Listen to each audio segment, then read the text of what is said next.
오늘 성가대의 찬양이 참 마음을 울렁울렁거리게 하네요. 이렇게 사용해 주옵소서, 이렇게 사용해 주시옵소서. 여러분들은 별로 감동이 없으신가 봐요.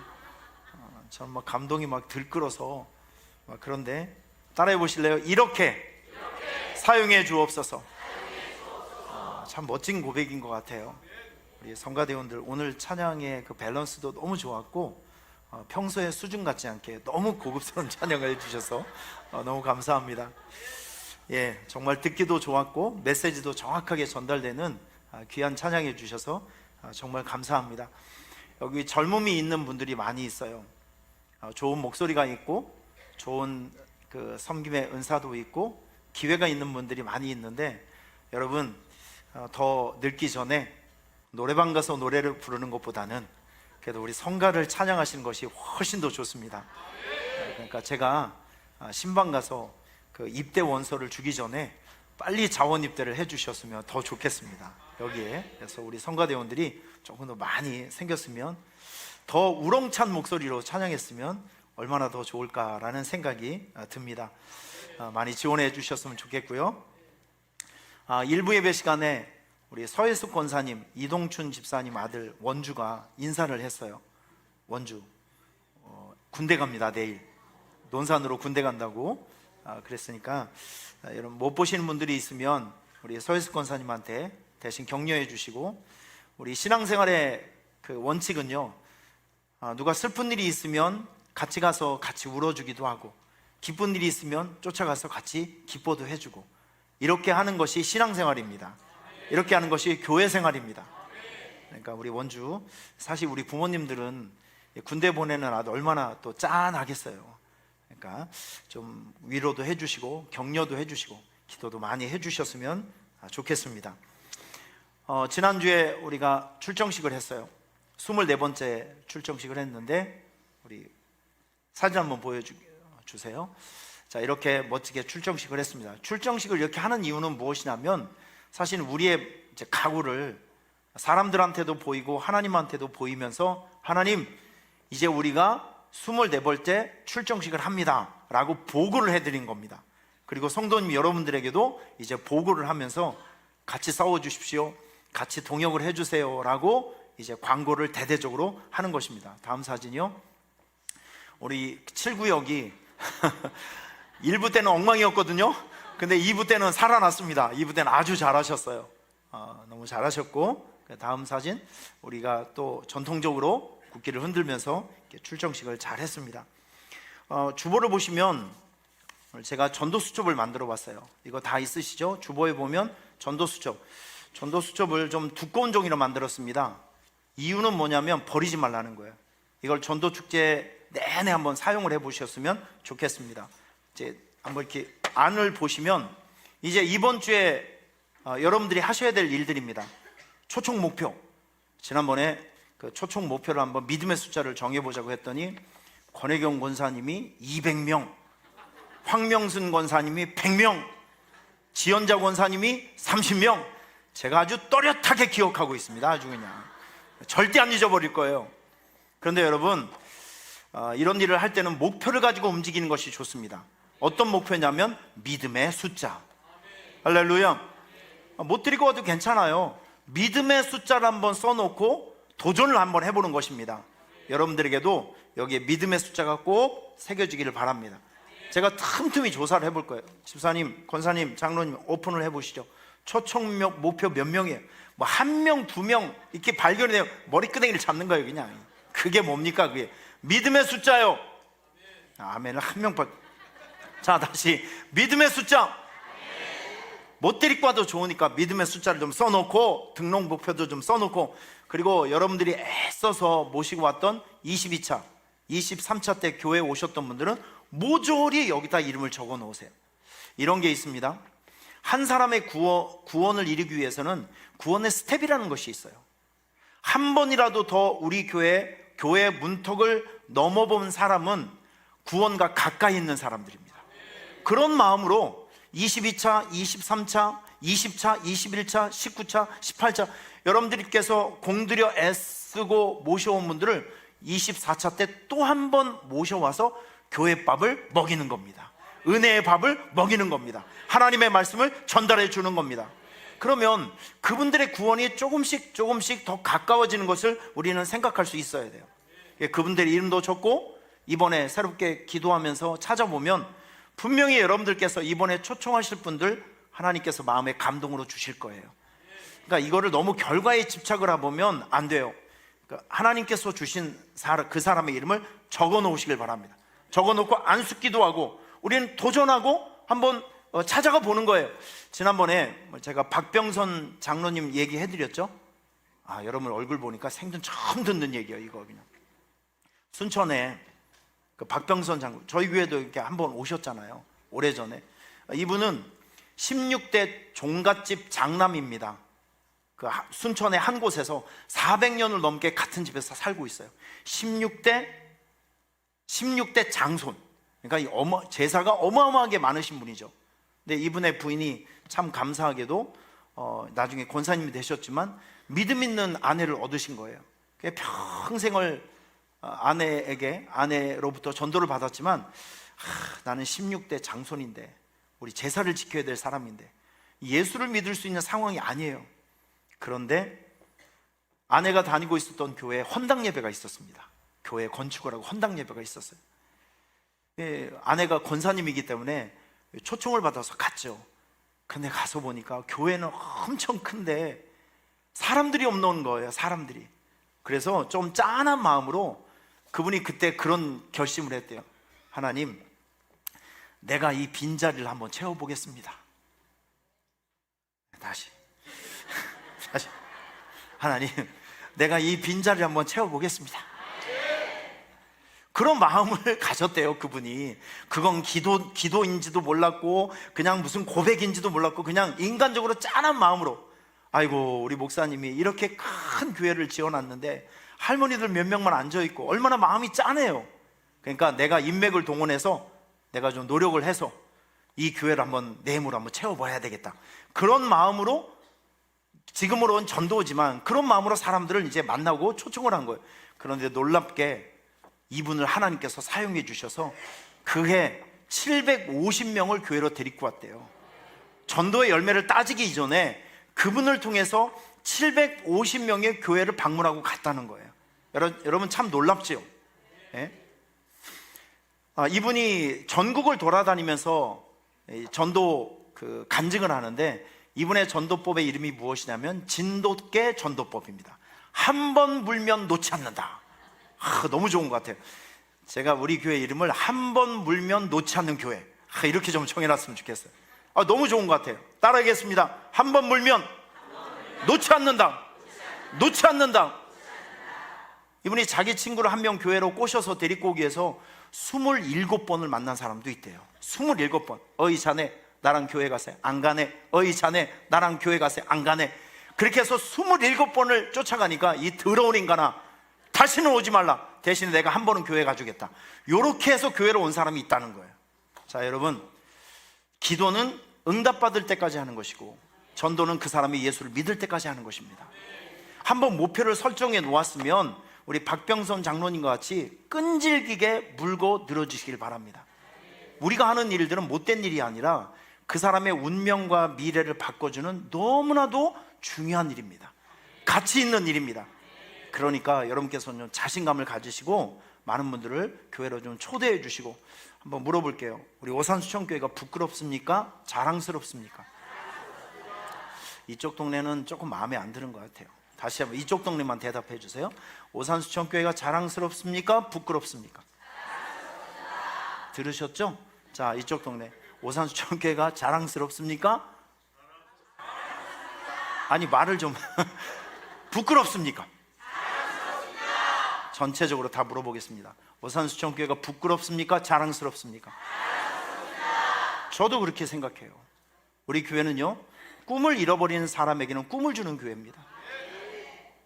구원의 확신이 없는 사람에게는 구원의 확신을 주는 교회고요, 방황하는 사람들에게는 삶의 중심을 잡아주는 교회고, 삶의 희망을 잃어버렸던 사람들에게는 삶의 희망을 주는 교회가 바로 오산수천교회입니다.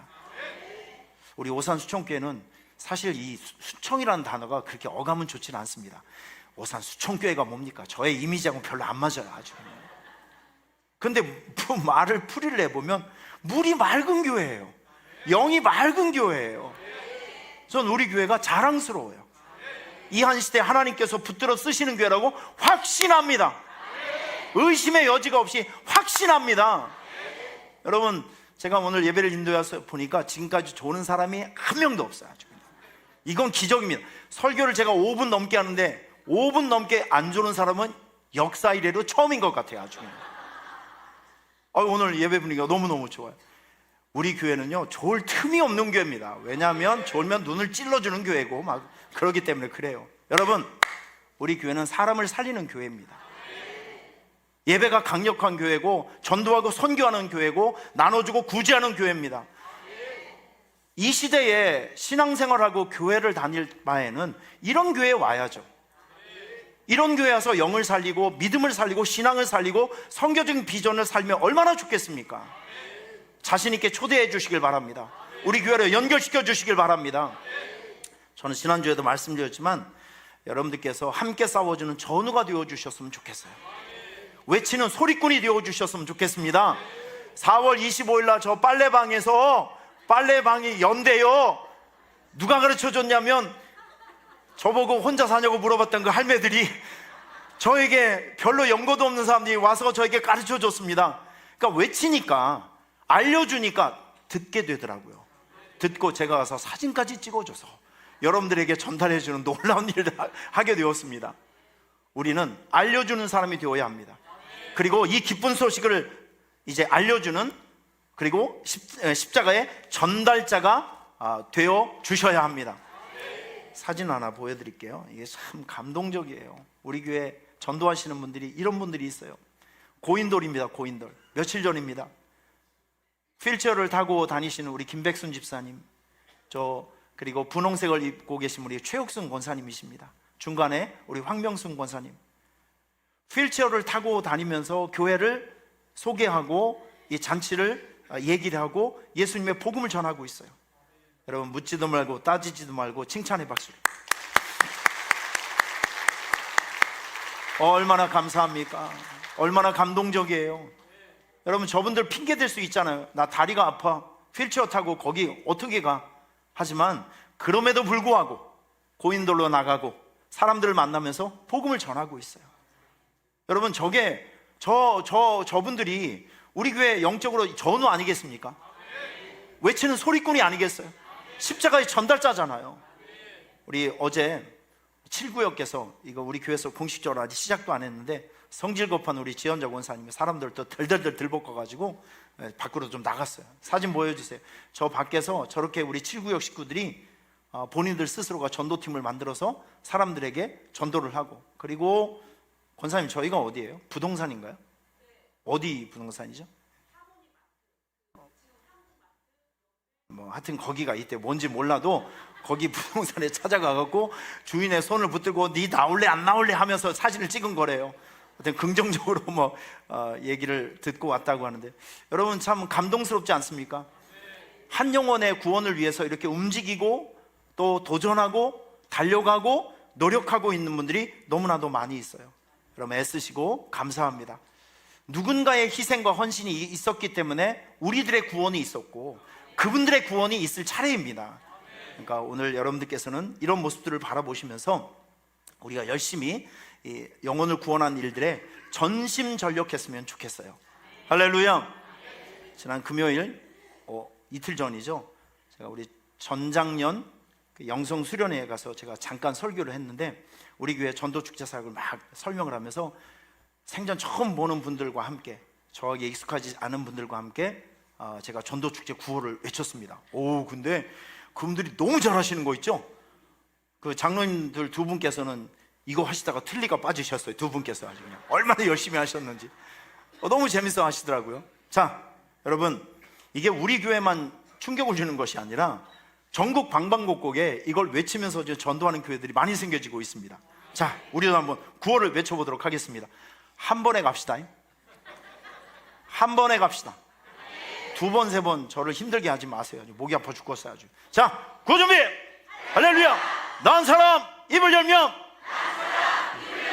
많은 사람 행복해지고 나은 사람 입을 열면 많은 사람 천국 간다.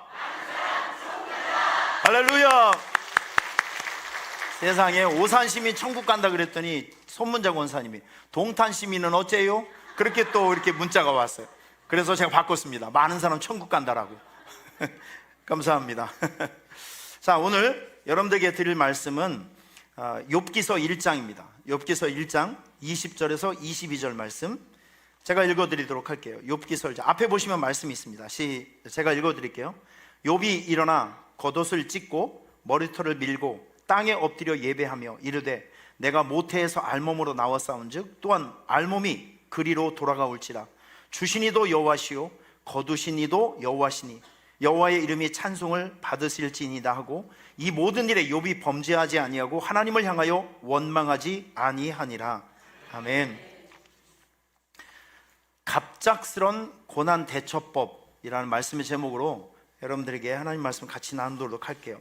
사실 오늘 드럼을 치고 있는 우리 이용식 집사가 그 구리 쪽에서 오거든요. 근데 우리 이용식 집사가 하는 일이 변압기를 설치하는 일을 합니다. 변압기가 뭔지 모르시죠? 사진 한번 보여드릴게요. 이렇게 큰 기계입니다.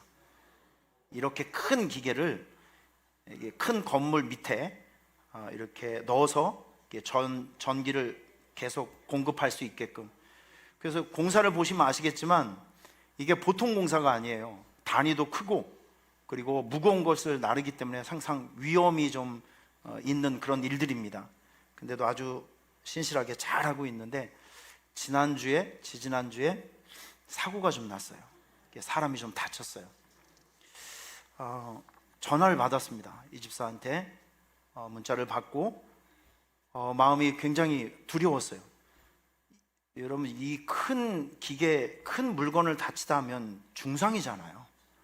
이게 뭐 스크래치 날 정도가 아니고 사람이 뼈가 부러지는 또 굉장히 어려운 상황을 이제 맞이했습니다. 제가 그 문자를 딱 받는 순간 성령님의 음성이 저에게 들렸어요. 어떤 음성이 들렸냐면 이렇게 인생을 살다 보면 갑작스럽게 예상하지 않는 불행 그리고 예상하지 않는 고난 이런 것이 닥쳤을 때 이런 것들을 극복할 수 있는 성경적 대처법을 성도들에게 알려줘라 는 이 성령님의 음성을 제가 들었습니다. 한번 물어볼게요. 불이 났다고 하면, 집안에 불이 났다고 하면 제일 먼저 뭘 해야 될까요? 예, 맞습니다. 첫째는 이게 화재 그 대처법에 보면 첫 번째가 불이야 라고 외치라고 합니다. 불이야. 한번 해볼까요? 입을 대고. 이게 불이 났어요 지금. 악을 바락바락 쓰고 불이야 라고 소리를 지르래요. 왜냐하면 옆에 있는 사람이 듣게끔. 시작! 불이야! 세상에 안 했으면 큰일 날 뻔했네. 이렇게 외치라고요. 왜냐하면 누군가가 들으라고. 이게 첫 번째 화재 대처법입니다. 두 번째, 전화를 해야 되겠죠. 어디를 전화해야 될까요? 여러분 스스로에게 전화하면 안 되고 옆집 아줌마한테 전화하면 안 되고 119로 전화를 하실 때 원칙이 있습니다. 불난 상황을 설명하지 말고요, 정보를 주라는 거예요. 우리는 경기도 오산시 매월로 89-7 오산수청교회고요, 천보빌라 옆에 있습니다 라고 정확한 정보를 줘야 되는데 불이 났어요, 불이 났어요, 우리 집에서 불이 났어요. 아니 어딘데? 아니 정보를 줘야 뭐 올 거 아니겠습니까? 너무 흥분을 하니까 우리 집 안방도 타고 화장실도 타고 상황만 설명해 주면 소방차가 못 오는 거예요. 그러니까 정보를 주라는 것이, 흥분하지 말고 정보를 줘라. 세 번째, 불이 났을 때 엘리베이터를 타면 안 된대요. 왜냐하면 정전이 되면 여러분이 통닭구이가 된다고 합니다. 그러니까 계단을 통해서 내려가고, 그리고 이 나쁜 공기가 밑에 있을까요? 위에 있을까요? 당연하죠. 그러니까 불이 났을 경우에는 항상 몸을 굽혀서 바짝 굽혀서 유독가스를 마시면 안 되고 빨리 이동을 해야 된다고 합니다. 자 보세요. 화재가 났을 때 이런 대처법을 알게 되면 대처법에 필요한 행동을 하시게 되겠죠. 이런 것들을 잘 몸에 기억하고 있으면 화재가 났을 때도 그 화재 속에서 여러분의 몸과 또 여러 가지 재산을 지킬 수가 있는 것입니다. 마찬가지로 오늘은 이 본문에 나와 있는 욥, 갑작스러운 불행과 고난을 당했던 욥을 통해서 우리들에게 시시때때로 찾아오는 갑작스러운 고난, 그리고 불행한 일, 예상치 못했던 안 좋은 일이 생겼을 때 여러분들은 이 세 가지 원칙을 지키고 살아가게 되면 그 고난과 어려움을 능히 뚫고 나가리라고 생각을 합니다. 그 첫 번째 고난 대처법이 무엇이냐면, 갑작스러운 고난이 왔을 때 하나님을 절대로 원망하면 안 된다라는 것입니다. 한번 따라해 보겠습니다. 하나님을 절대로 원망하면 안 된다. 이게 제1법칙입니다. 한번 생각을 해보실래요? 갑작스럽게 찾아온 고난 때문에 우리가 원망하지 말아야 될 이유가 무엇일까요? 여러분 다 알고 있어요.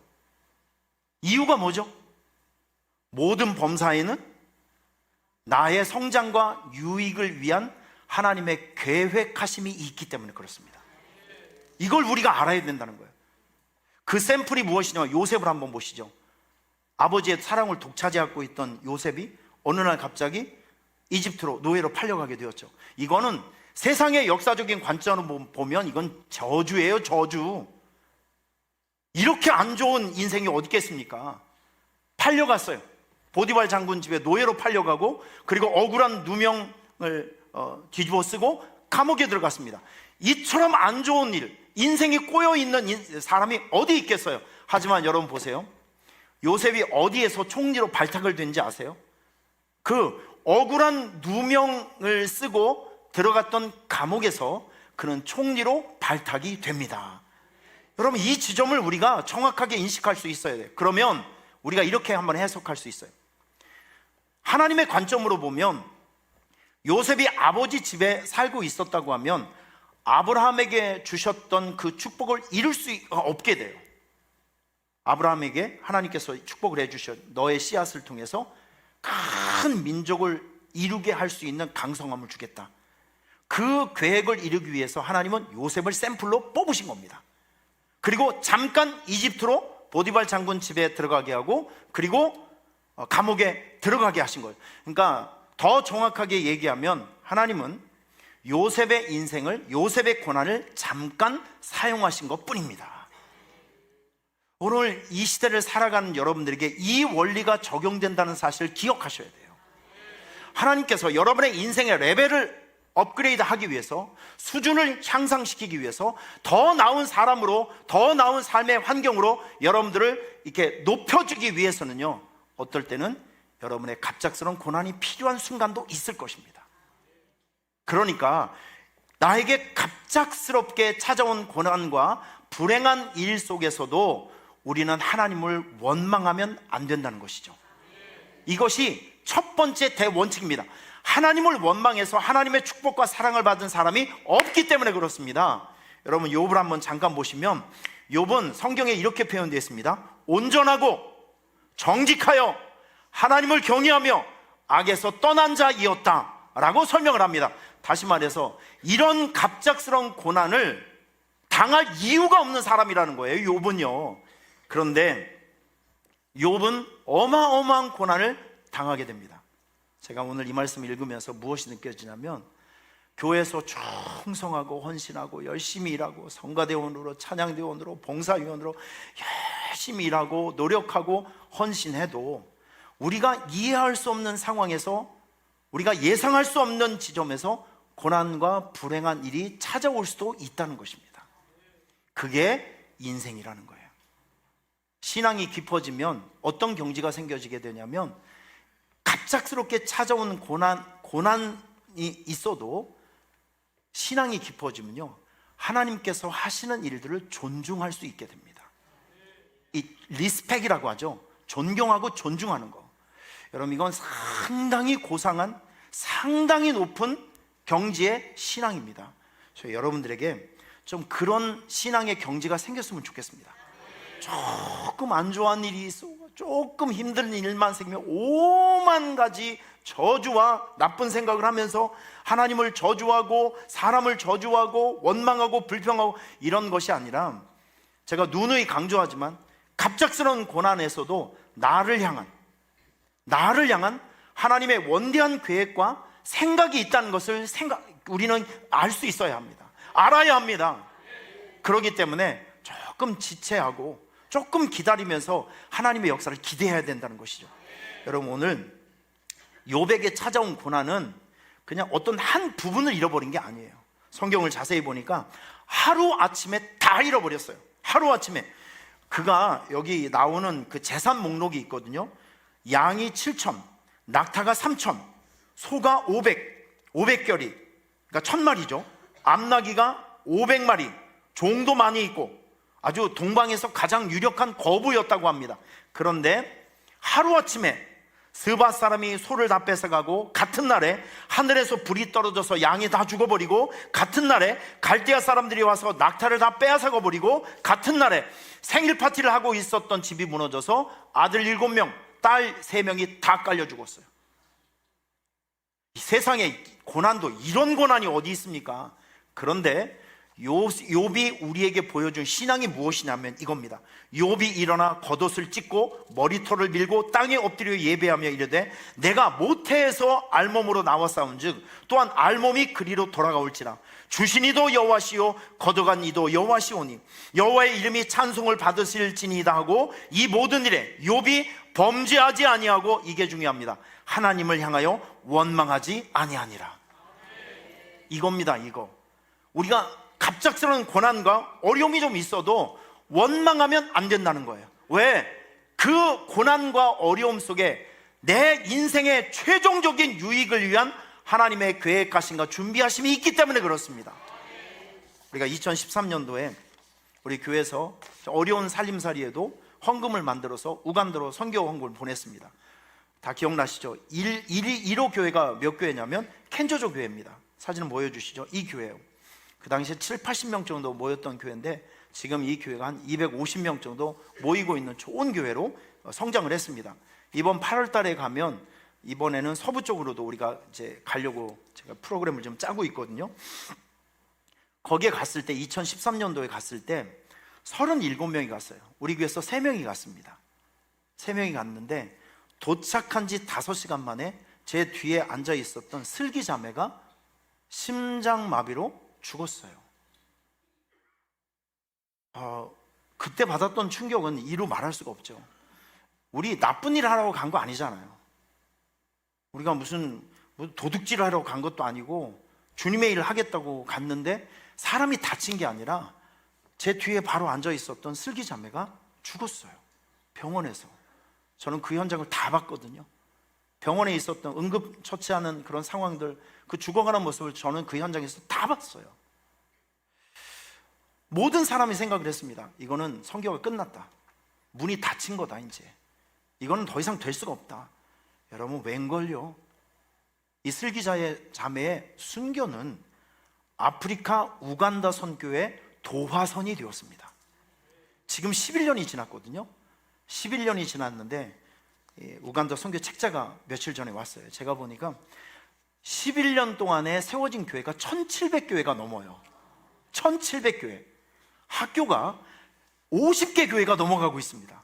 그리고 제가 2022년도에 우간다를 갔을 때 사진 한번 보여주시죠.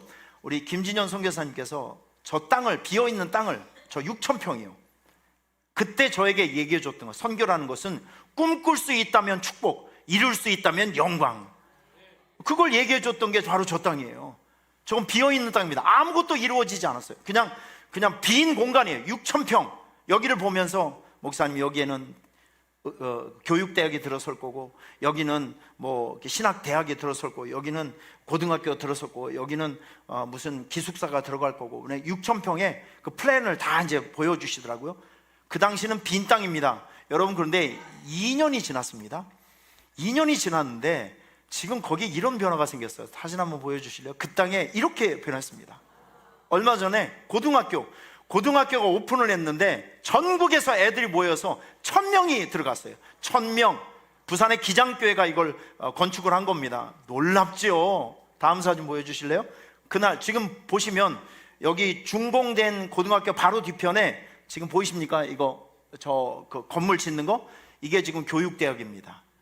저기는 우간다에서 최고의 수준이 있는 그 교육대학이 지금 바로 저기에 지금 건축되고 있어요. 그 다음 지금 보면 그날 헌당 예배 드릴 때 학생들과 부모들, 교인들이 와서 함께 하는데 정부에서도 다 TV 촬영을 하고 막 난리가 났습니다. 여러분 보세요. 우리는 다 망한 줄 알았어요. 그 슬기자매 순교를 통해서 아프리카 선교가 이제는 끝나는 줄 알았습니다. 하지만 그 순교의 핏방울을 통해서 하나님은 다른 꿈을 조각하고 있고 다른 꿈을 생각하고 있었더라고요. 그러니까 우리가 개인적인 어떤 어려움과 힘든 일이 생겼을 때 하나님을 원망하는 것이 그렇게 급한 것이 아닙니다. 좀 참으세요. 그 갑작스럽게 찾아온 고난과 어려움 속에는 분명히 여러분의 유익함을 위한 하나님의 멋진 계획과 준비하심이 있다는 것을 기억하시면서 원망하지 말자. 사람을 원망하지 말고, 하나님을 원망하지 말고, 상황을 원망하지 말자. 여러분 마음에 새기면서 따라하겠습니다. 하나님을 원망하지 말자. 사람을 원망하지 말자. 상황을 원망하지 말자. 결국 이 원망은 꼬리에 꼬리를 물고 가면 하나님을 향한 불신으로 만들어 버린다니까요. 그래서 무서운 거예요. 여러분의 입술을 지키시길 바랍니다. 원망하면 다 죽는 거예요. 그러나 그 원망의 순간에서도 하나님께서 이루시는 일들을 존중해 주시길 바랍니다. 할렐루야. 이게 수준 높은 신앙입니다. 두 번째, 고난 대처법이 무엇이냐면 하나님께서는 여러분들을 위해서 일하시는 것을 믿으세요? 모든 순간에 하나님은 여러분의 인생에 개입해 주셔서 여러분들을 위해서 멋진 일들을 기획하시고 함께 일하시는 것을 믿으십니까? 그러면 고난의 현장에서도 하나님은 일을 하시겠죠? 일을 하시겠죠? 사드락, 메삭, 아벳느고가 불구덩이 속에 있을 때도 지키기 위한 노력이 있었습니다. 하나님의 일이 있었습니다. 그렇죠? 여러분 이런 것을 믿으시죠? 여러분 우리가 고난이 찾아왔을 때 여러분들에게는 하나님께서 여러분을 위해서 일하심을 통해서 더 나아질 미래를 기대하셔야 됩니다. 지금에 있는 이 고난이 종착역이 아니라는 것이죠. 지금 진행 중입니다. 이 고난을 통해서 여러분들은 더 나은 미래를 얻으실 것이고 더 나은 신앙인으로 발전을 하실 거예요. 그러니까 여러분의 미래를, 더 나아질 미래를 기대하셔야 합니다. 고난 속에서, 갑작스럽게 찾아온 고난 속에서, 고난당할 때 주변에 있는 사람들이 가만히 있으면 좀 좋은데 참 얄미운 짓을 해요. 사람들이 찾아와서 뭐라고 합니다. 네가 잘못했다고. 욥이 고난당할 때 친구들이 찾아왔죠. 그런데 친구들이 뭐라고 얘기하냐면 하나님은 선한 사람에게 재앙을 내린 적이 없다. 맞죠? 옆에 있는 사람들이 자꾸 뭐라고 하는 거예요. 너에게 무슨 문제가 있고 너에게 무슨 죄악이 있기 때문에 이런 재앙이 생기는 거지, 우리가 보니까 너는 참 위선적인 삶을 살았다, 속이고 있는 죄가 뭐가 있지? 라고 하면서 욥을 자꾸 궁지에 몰아가는 거예요. 욥은 자기가 하지도 않는 일에 대해서 누명을 뒤집어 쓰고 억울한 일을 당하는 그런 상황까지 생기게 됩니다. 이제 친구들이 찾아와서 욥은 너 하나님께서 너 버렸다 라고 비난을 하고 조롱을 하는 상황이 생기게 됩니다. 여러분 이때 욥은 이렇게 고백을 합니다. 하나님, 당신이 하는 일을 나는 다 이해하지 못합니다 라고 인정을 합니다. 나 지금 내가 당하고 있는 이 억울한 상황들 나 솔직히 이해가 안 돼요 라고 이야기를 합니다. 인정을 하죠. 욥기 5장에 보면 하나님은 헤아릴 수 없이 큰 일을 행하시며 기이한 일을 셀 수 없이 행하십니다 라고 이야기를 합니다. 자, 그리고 두 번째, 나는 이 문제를 처리할 수 있는 능력이 없다는 것을 인정을 하고 이 문제를 하나님의 손에 위탁하기로 결정을 합니다. 이거는 내가 할 일이 아닙니다. 이 문제의 핵심은 이 문제를 종결할 수 있고 어떻게 다르게 진행할 수 있는 능력이 있으신 분은 하나님밖에 없습니다 라고 이야기를 합니다. 내가 가는 그 길을 그가 아시나니 그가 나를 단련하신 후에 내가 순금같이 나오리이다. 그는 뜻이 일정하시니 누가 등이 돌이키랴. 그의 마음에 하고자 하시는 것이면 그것을 행하시나니 그런즉 내게 작정하시는 것을 이루실 것이라. 이런 일이 그에게 많이 있느니라. 이렇게 하면서 하나님께서 작정하시고 계획하신 일들이 다 하나님의 은혜에서 진행될 수 있도록 하나님께 모든 상황을 위탁합니다. 욥은 마음에 확신하는 것이 있었어요. 그것이 무엇이냐면 하나님은 나를 버린 것이 아니라 나의 유익함을 위해서 지금도 일하고 있다. 이걸 확신한 겁니다. 오늘 전 여러분들에게 이걸 좀 말씀드리고 싶어요. 마귀는 우리에게 찾아와서 힘들고 어려운 일이 생기면 하나님이 너 버렸다, 너는 지금 하나님에게 징계를 받고 있고 저주를 받고 있는 중이다 라고 자꾸 우리를 몰아세워 갑니다. 나쁜 쪽으로 몰아세워 갑니다. 아니에요. 그게 아니라 하나님은 우리를 위해서 그 고난을 잠시 사용할 뿐입니다. 더 나은 미래를 향해 가기 위해서는 그 어떤 동기가 필요한 것이죠. 하나님은 결국 여러분들을 유익하게 해 주시려는 계획이 있다는 것입니다. 이걸 확신할 수 있기를 바랍니다. 할렐루야. 하나님께서 하시는 일은요, 누구도 막을 수가 없습니다. 하나님께서는 그 일을 통해서 반드시 본인의 목적을 이루실 겁니다. 그렇기 때문에 그 상황을 억지로 인위적인 방법으로 바꾸고 또 그리고 그 상황을 억지로 누군가를 통해서 사람의 수단과 방법으로 그 문제를 이렇게 모면하려고 노력하는 것은 별로 유익함이 되지 않습니다. 진짜 유익함이 되는 것이 무엇이냐면 하나님을 기대하는 것입니다. 그 자리에 서서, 그 고난의 현장에 서서, 아픔의 현장에 서서 하나님을 바짝 믿으면서 하나님께서 역사하시고 일하시는 모습을 기대하는 겁니다. 내 미래를 바꾸실 하나님을 기대하는 것입니다. 이걸 욥은 예배라고 표현했고, 이건 경배라고 표현했고, 이걸 욥은 찬양이라고 표현했습니다. 여러분, 우리가 가장 고난 가운데 우리가 해야 될 일들은 무엇이냐면 하나님을 존중하면서 하나님께서 이루시는 일들을 기대하며 하나님을 변함없이 찬양하고 그분을 바라보아야 하는 믿음의 행동이 필요합니다. 할렐루야. 이 고난은 여러분들 버리신 것이 아니라 고난을 통해서 여러분의 인생을 더 나은 목적지로 이끌어가는 과정일 뿐입니다. 자, 공감하시는 분은 아멘. 오늘 이유를 알 수 없는 고난과 아픔이 있는 분들에게 저는 이 찬양을 좀 선물로 드리고 싶습니다. 이 찬양을 좀 부르시면서 용기를 얻으시고 좀 힘을 얻으셨으면 좋겠습니다. 우리 같이 이 찬양을 같이 한번 불러볼까요? 같이 찬양해 봅시다. 왜 나만 겪는, 왜 나만 겪는 고난이냐고 불평하지 마세요. 고난의 뒤편에 있는 주님이 주실 축복 미리 보면서 감사하세요. 너무 견디기 힘든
고난 대처법 마지막으로, 고난이 갑작스러운 고난이 닥쳐왔을 때 여러분들이 하셔야 될 일이 있습니다.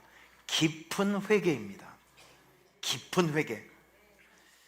욥기 42장을 보면 욥이 하나님 앞에 회개하는 장면이 나와요. 이거를 제가 현대인의 성경으로 한번 읽어드릴게요. 지금 개역 성경은 너무 어려워서 문장이. 자, 여기 이런 표현이 있습니다. 욥이 하나님께 이렇게 회개를 하는 거예요. 주께서는 무슨 일이든지 다 하실 수 있는 분이시므로 주의 계획은 그 어느 것도 좌절될 수 없다는 것을 나는 압니다. 무식한 말로 주의 뜻을 흐리게 하는 자가 누구겠습니까? 바로 나입니다. 내가 이해할 수 없는 말을 하였고 내가 신기하여 내가 알 수도 없는 말을 하였습니다.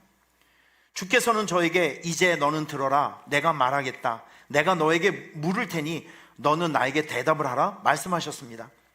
전에는 내가 주께 대하여 귀로만 듣기만 했는데 이제는 내 눈으로 주를 직접 보았습니다.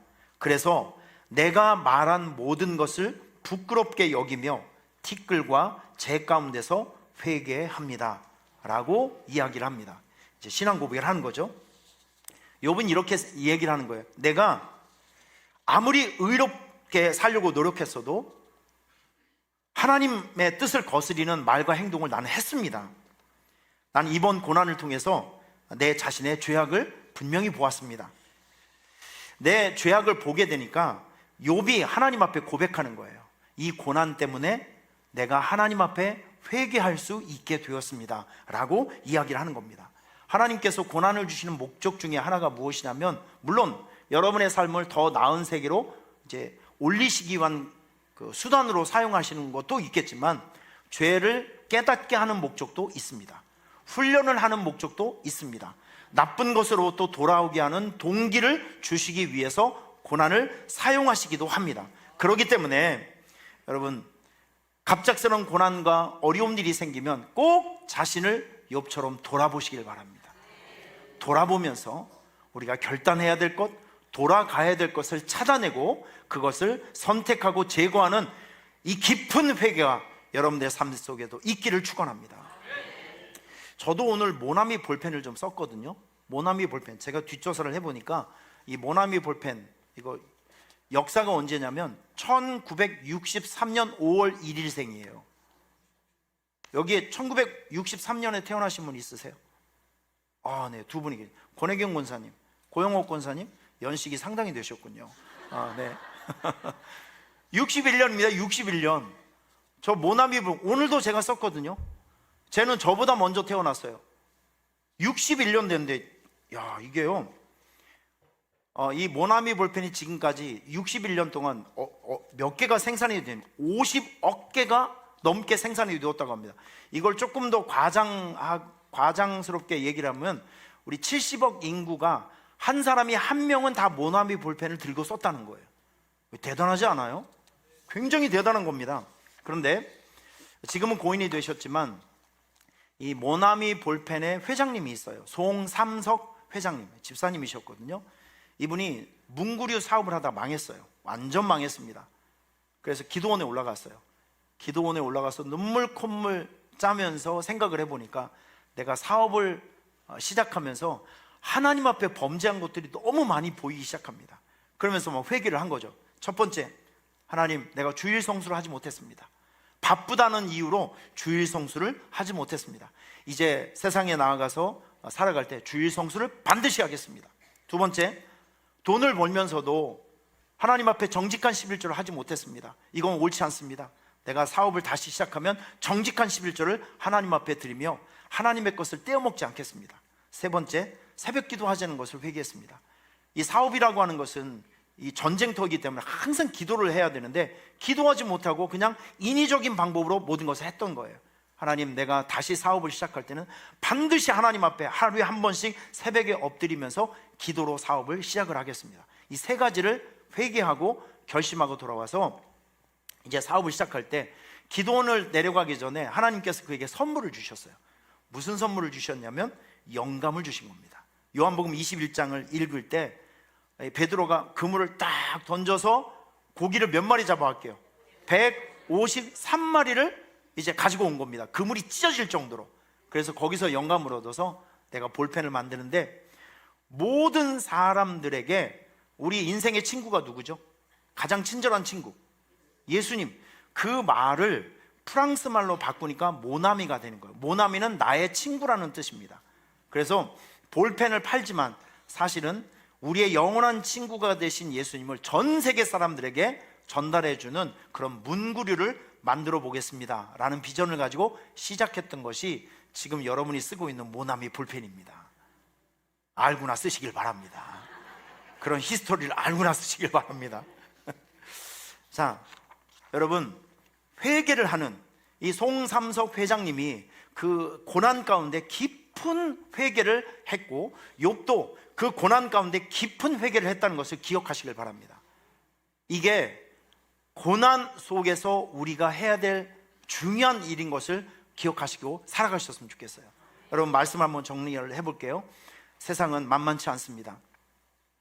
예상대로 되어지는 일들도 없습니다. 우리가 전혀 예상하지 못한 상황에서 갑작스럽게 찾아오는 욥과 같은 고난과 불행한 일이 얼마든지 있을 수 있습니다.